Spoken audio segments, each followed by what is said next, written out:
யாதும் ஊரே யாவரும் கேளீர். நான் உங்கள் சபரி பேசுகிறேன். இஸ்ரேல் டெஹ்ரான் மேல் நடத்தின அந்த ரகசிய அட்டாக் என்னாச்சு? ஈரானியன் பாகிஸ்தான் கப்பலை மறிச்சாங்க. இதெல்லாம் பற்றி தான் இன்றைக்கி நம்ம டீகோட் பண்ண போகிறோம். வீடியோவை ஸ்கிப் பண்ணாமல் பாருங்கள். இன்றைக்கி அதிகாலையிலேயே சீன் பயங்கரமாக ஆரம்பிச்சிருச்சு. இஸ்ரேல் ஏர்ஃபோர்ஸ் ஈரானோட தலைநகர் டெஹ்ரான் மேலே ஒரு வெறித்தனமான தாக்குதலை நடத்தியிருக்காங்க. ஈரானோடைய ஏவுகணை மையங்களையே காலி பண்ணிட்டதா இஸ்ரேல் சொல்கிறாங்க. ஆனால் ஈரான் சும்மா விடுவாங்களா? அவங்கக்கிட்ட இருக்கிற அந்த அதிநவீன ஃபதாக் ஹைப்பர்சோனிக் ஏவுகணைகளை இஸ்ரேல் மீது ஏவிருக்காங்க. விஷயம் என்னென்னா, இஸ்ரேலோட அந்த பவர்ஃபுல் அயன் டோம் பாதுகாப்பையே மீறி சில இடங்களில் இந்த ஏவுகணை விழுந்திருக்காம்.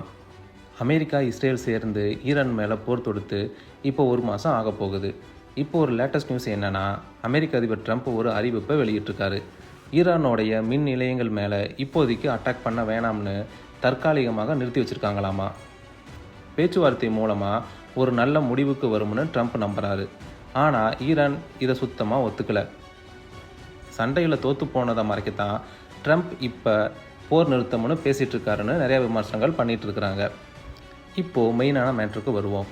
இந்த ஹார்மோஸ் நீரிணை இருக்குதுல்ல, அதில் மொத்தமும் இப்போ ஈரான் கட்டுப்பாட்டில் தான் வச்சுருக்கு.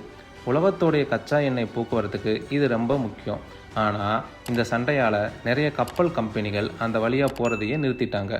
இதனால் பெட்ரோல் கேஸ் சப்ளை குறைஞ்சு விலை தாறுமாறாக ஏறிடுச்சு. இது இந்தியா மாதிரி நாடுகளுடைய பொருளாதாரத்தை பயங்கரமாக பாதிச்சிருக்கு. இப்போது ஈரான் ஒரு கண்டிஷனாக போட்டிருக்காங்க. இந்தியா, சீனா மாதிரி சில குறிப்பிட்ட நாடுகளோட கப்பல்களை மட்டும்தான் இப்போது அந்த வழியாக விடுறாங்க. ஆனால் அமெரிக்கா, இஸ்ரேல் கூட சேர்ந்திருக்கிற நாடுகள் கப்பல்களை தொடர்ந்து மிரட்டிக்கிட்டே இருக்கிறாங்க. அது மட்டும் இல்லாமல் அந்த பாதையை கடக்கிறதுக்கு 18.8 கோடி ரூபாய் கட்டணம் வசூலிக்க போகிறாங்களாமா. அந்த பணத்தை வச்சு போருக்கு தேவையான செலவுகளை சமாளிக்க ஈரான் இராணுவம் பிளான் பண்ணியிருக்காங்க. இங்கே தான் ஒரு பெரிய ட்விஸ்டே இருக்குது. கராச்சிக்கு சாப்பாடு, மல்லிகை பொருட்கள் ஏற்றிட்டு போன பாகிஸ்தானோட செலன் கப்பலை ஈரான் இராணுவம் மறைச்சிட்டாங்க. பர்மிஷன் இல்லைன்னு அவங்க வெளியே சொன்னாலும் பின்னால் ஒரு பெரிய பாலிடிக்ஸ் ஓடுது. பாகிஸ்தான் இப்போது அமெரிக்கா கூட நெருக்கமாக இருக்கிறது ஈரானுக்கு சுத்தமாக பிடிக்கலை. உலகத்தோட மொத்த கச்சா எண்ணெய் போக்குவரத்து ஹார்முஸ் ஜலசந்தி வழியாக தான் நடக்குது. நாங்கள் நினச்சா இந்த வழியவே மூடுவோம்னு ஈரான் மற்ற நாடுகளுக்கு ஒரு சின்ன வார்னிங் கொடுத்துருக்காங்க. இது மட்டும் இல்லை, பாகிஸ்தானுடைய கப்பலை ஏவுகணையை வச்சு ஃபுல்லாக அடித்து நொறுக்கிட்டாங்க. இதனால் இந்தியாவுக்கு என்ன பாதிப்புன்னு நீங்கள் கேட்கலாம்.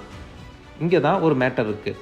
அங்கே சண்டை பெருசாச்சுன்னா இங்கே பெட்ரோல் டீசல் விலை தாறுமாறாக ஏறும். இந்தியாவோட இறக்குமதி மொத்தமாக அடி வாங்கும். அது மட்டும் இல்லாமல் அமெரிக்க பிரசிடென்ட் டொனால்ட் ட்ரம்ப் ஏப்ரல் 6க்குள்ளே அந்த பாதையை திறக்கலைன்னா ஈரான் மேலே செம அட்டாக் இருக்குன்னு மிரட்டியிருக்காரு. ஒருவேளை அமெரிக்கா மறுபடியும் சண்டைக்கு வந்துச்சுன்னா இது அப்படியே 3வது உலகப் போருக்கு போயிடும். ஈரான் இப்போது புது ரூல்ஸ் வேறு போட்டிருக்காங்க. அவங்க யாரையெல்லாம் தங்களுடைய நட்பு நாடுகள்னு நினைக்கிறாங்களோ அந்த நாடுகளோட கப்பல்களை மட்டும்தான் இப்போது அந்த ஹார்முஸ் வழிப்பாதையில் விடுறாங்க. எந்தெந்த நாடுகள்னு பார்க்கலாம். இந்தியாவுக்கும் ஈரானுக்கும் ரொம்ப காலமாகவே ஒரு நல்ல ரிலேஷன்ஷிப் இருக்குது. அதனால் நம்ம ஊர் கப்பல்களுக்கு இப்போதைக்கு எந்த தடையும் இல்லை. ரஷ்யா மற்றும் சீனா இவங்க 2 பேருமே ஈரானுடைய நல்ல ரிலேஷன்ஷிப்பில் இருக்காங்க. அதனால் இவங்களுடைய எரிசக்தி கப்பல்கள் எல்லாம் எந்த பயமும் இல்லாமல் உள்ளேயும் வெளியும் போயிட்டு வருது. ஓமன் மற்றும் கத்தார் இவங்க பக்கத்தில் இருக்கிற நாடுங்கிறதால இவங்களுக்கு சில சலுகைகள் கொடுத்துருக்காங்க. சரி, யாரையெல்லாம் உள்ளே விட மாட்டுறாங்க? அமெரிக்கா, இஸ்ரேல், அப்புறம் சமீப காலமாக அமெரிக்கா கூட ரொம்ப ஒட்டிக்கிட்டு இருக்கிற நாடுகளோட கப்பல்களை எல்லாம் ஈரான் மறித்து செக் பண்ணுறாங்க. அந்த பாகிஸ்தான் கப்பலை மறித்ததுக்கும் இதுதான் ஒரு மெயின் காரணமாக இருக்கும்னு அரசியல் வல்லுநர்கள் எல்லாம் சொல்கிறாங்க. இதனால தான் இப்போது உலக நாடுகளை ரொம்ப பதட்டத்தில் இருக்காங்க. ஏன்னா இந்த வழி பாதையை மட்டும் மொத்தமாக அடைச்சா உலகத்துடைய கச்சா எண்ணெய் சப்ளை அப்படியே நின்றோம். அடுத்து ஒரு நல்ல வீடியோவோடு உங்களை சந்திக்கிறேன். நன்றி, வணக்கம்.